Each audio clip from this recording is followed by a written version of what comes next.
survey of our healthcare system. Now, when I started this book, I started from scratch because I had had practically no experience with doctors or hospitals in my life. And I really had no idea how they operated or what they were up to. And as I got into it, I really was horrified to find out what is really being done in the name of medicine in this country. Now, Morris Beale was a Washington sports writer and journalist who, when he found out what the doctors were doing, that he thought that was more interesting than any sports games that he had ever looked into. So he started to write about that. And he was the first person, as far as I know, to discover that the Rockefellers controlled all of the major drug companies. Now, when I first read that in Morris Beale, I said, well, this man certainly has done some good work, but he simply is going too far to say this. Now, one family could not control all of the major drug companies. Well, I researched it out, and I found that he was absolutely correct.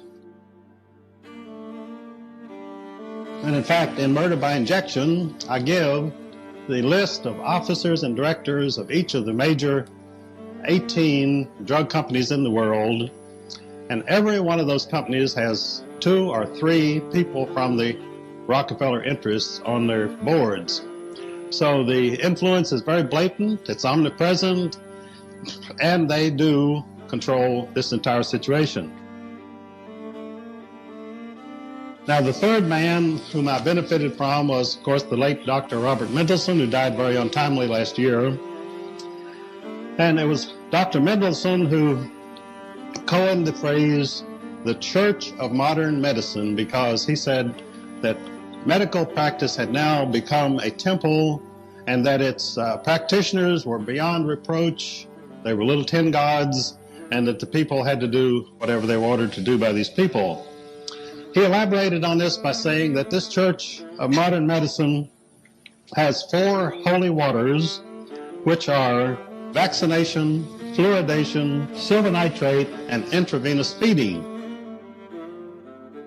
And he commented that as a practicing physician himself, he had found all 4 of these things to be of very doubtful merit in medical practice. But of course, that didn't discourage them. They still swear by those 4 things, particularly vaccination and fluoridated water. One of the last things that Dr. Mendelsohn said before he passed away, he told a friend, Clint Miller, he said, you know, I've had to come to the conclusion that all of our doctors today are nothing but drug pushers.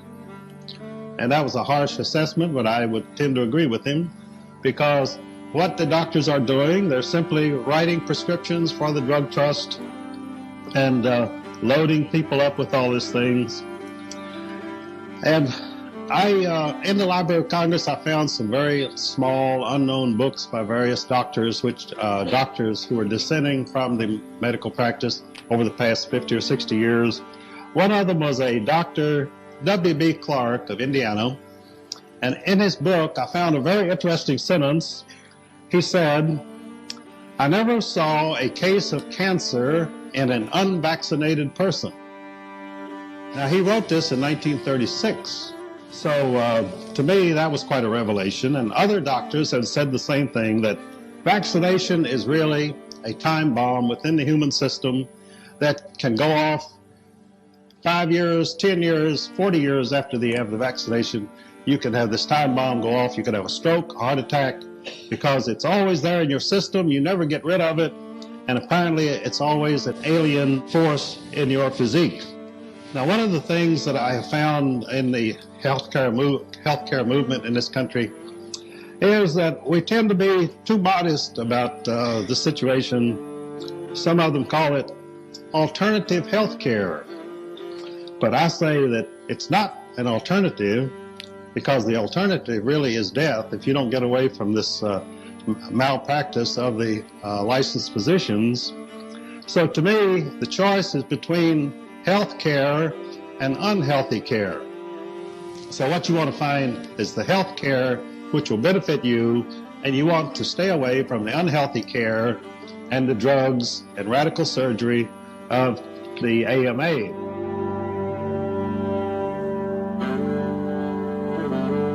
survey